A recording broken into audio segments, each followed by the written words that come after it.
51, bak 60 manata düşüb bu kutkalar. Buna bak. Buyurun gəlin. Bak bir də bu dəstlərdən gəldi 58 manata. Təbrik edirik. Amma bizə iş lazımdır.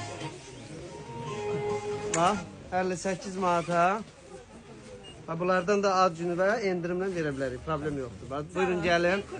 Bir dilim tort. Bu sport dəstlərdən gəldi. Baba qalınlardan. Bir də belə kapşonlarımız var. Baba belə qəşəng. Bir də belə bir şeylərimiz var.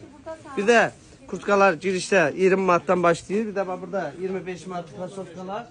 Dəvə yunlarımız gəlib. Əmi xeyirli olsun. Bir də burada belə qəşəng dəvə yunlarımız var. İçi termometrli. Bir də belə burada bahalı ucuz kurtkalarımız da var. Buyurun gəlin xidmətinizdə. Sizin də ad gününüz təbrik olsun.